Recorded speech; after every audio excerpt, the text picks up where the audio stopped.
Hi Teela Jammers, hope you're doing well. So this is a lovely topic of mine because actually for a couple of years I've been thinking about, not thinking, but delving into the aspects of doing and not doing. And for me, when it comes to anything confidence-based, it is about truth-telling. It isn't about fairy tales. It isn't about putting on a glass slipper and going, oh, I hope he likes me. We are not fragility. We are not breakable. We are solid. And that's why Teela Jam is all about becoming unstuck. We do not need to stay in line with inundated messages that are telling us to be something else than we're not. What we don't do is we don't create rules that keep us in line with conformists. What we don't do is seek out easy opportunities to rob other people. What we don't do is be all talk. And what we definitely don't do is have regrets. And so in line with the confidence theme, when we are confiding in anyone other than ourselves, it is very much easy to say, oh, I'll do this, oh, I'll do that. And then what happens when you don't do it? What happens when you say, I can't do that, I'm not gonna do that? When someone thinks that they want to trust you or that they need to trust you in a certain, placeholder, and you confide in them about something and they use it against you, what do you do in those situations? Well, I'm not here to tell you what you do, because if I was to sit here as a person that started my journey with Teela Jam being something that supported myself in becoming unstuck, I would be a liar. I cannot tell you what to do, but all the videos that I am doing, all the things that I'm doing is helping me to stay accountable, and I'm sharing my learning experience, I'm sharing my understanding and my awareness, and essentially empowering people to stand up for themselves in what I have done. But I'll tell you what you don't do, because it's also important to be like, well, I did this and this is a no-go area, because if I was to tell you everything that you should do, everything that life should be, it would be a bit disingenuous, So the majority of times I will, do videos where I'm very much centered on maybe a negative topic, like the last topic that we were talking about, which is breakdowns. No one highlights their breakdowns. No one talks about, people do talk about their divorce, but they don't talk about the run up to the divorce. Like the couple of, actually I think it's a year ago now. A year ago, Halle Berry, as you know, she's a very big actress in America. She's done many, many films and very, strong lead films. In her marriage, we never heard anything, never heard nothing going wrong for her. And apparently this was last year, she's paying out $8,000 of child maintenance to her ex-partner. Now, whether she has decided to hand over custody is not my issue. But what we don't do is we don't share when we're having breakdowns. We don't share when things are going really, really haywire. And I'm not saying that people should stay in marriages that are making them unhappy, but there are always signs that someone is not right for you. There is always a sign that this is going to work. Yeah, I can see you and me doing this, there are always questions, there are always answers, but what we don't do is ask them. We just don't. We don't clarify or confirm. We don't consult, and we definitely don't continue asking, you know.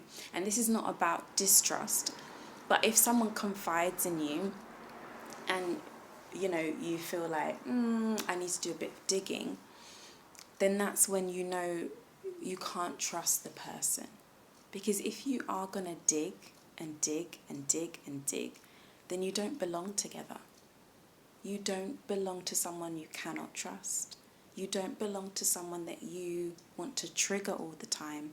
You don't belong to someone that you need to push or you need to ask to do something. That is what you don't need to do. But the basis of my bringing that up was we do not share our breakdowns. You know, we don't show sides of us that we hate ultimately because we want to perform. We want to be at our best.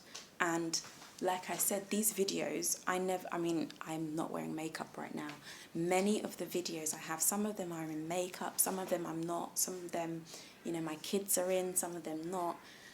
You know, my background's not the great, I've got a nice ambience of morning light coming through, but you know, that's not got anything to do with the video. What we don't do is we don't be or talk about everything's fine, everything's okay when it's not. I am very much a champion of speaking about the shit I go through because I do not want anyone to embrace the shit that I go through as golden. Oh, it's okay. You've got postnatal psychosis. You've got HIV. You're estranged from your family. You have no partner. You have no friends. You've got a business that is slow. Oh gosh, I don't want to know you. It doesn't go down sweetly when you put it like that. You know, it doesn't go sweetly to anyone that feels like you're less of a person and you don't deserve anything.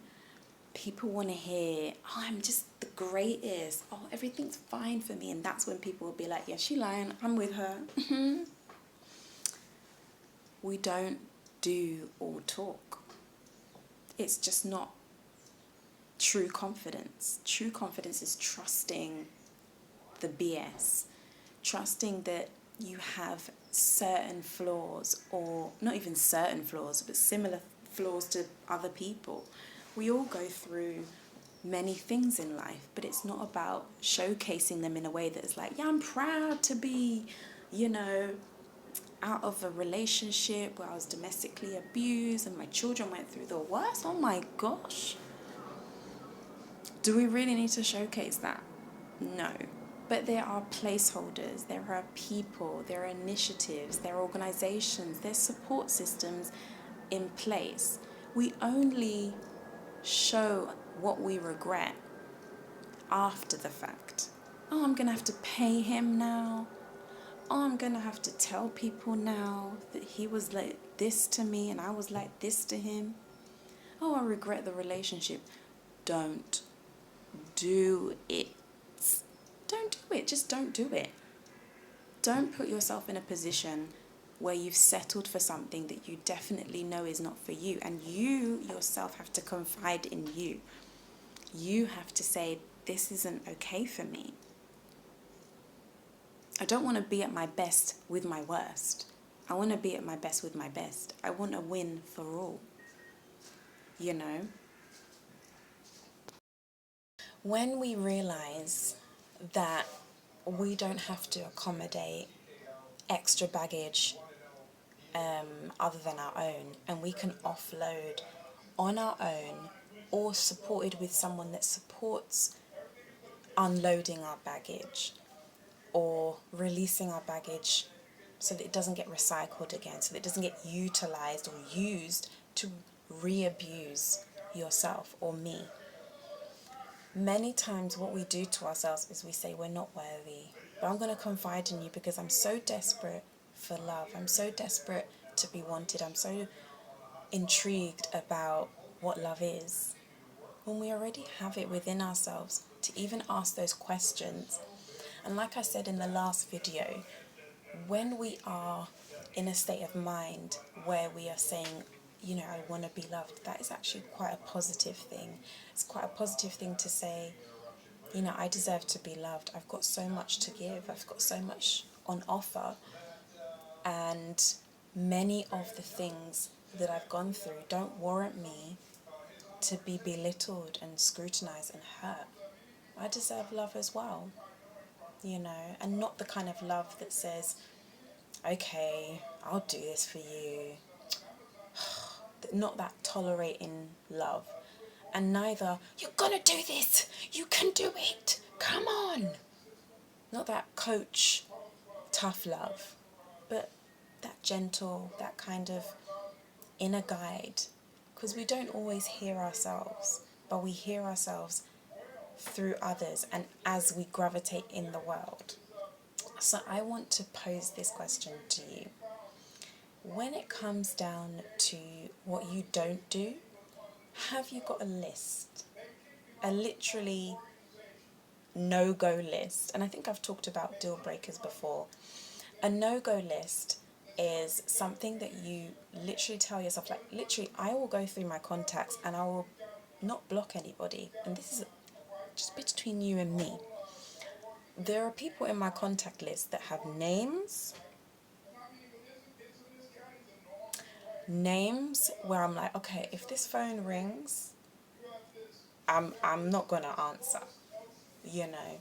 So wherever you are in life, whether it's keeping your same number because you're not going to change your number because you're scared of so and so calling, and it's just changing your number. I mean, changing the name of the person so that you don't pick up. You could literally call that person, don't pick up, or don't answer, or I don't like it, or whatever it is. I want to pose this question to you. How are you not going to do certain things? How are you going to have certain elements in your life where you say, that's a no-go area? That is a no-go. Because we are constantly on the move to elevation, to change. But sometimes there's parts of you that are okay and you don't need to change yourself. It's how other people need to change themselves when they're around you. It literally is about respect. It's about asserting respect. People will see you in a state and they'll think, oh, she doesn't deserve shit. She doesn't deserve nothing. I'm going to treat her the way I think and feel, and it doesn't matter. What you've got to do is say, you're not gonna. Because what I don't do is I don't take that from you. I don't allow you to push my buttons or to press on certain hurts. No go. So please, have a think about your no-go list. Think about things you can do. I've given you one idea, is the phone ID. You don't need to change your phone number or get a new SIM card or whatever. Have your number. Keep it as it is. And always remember to be yourself. But always remember to choose what you love and love what you choose. See you in the next one.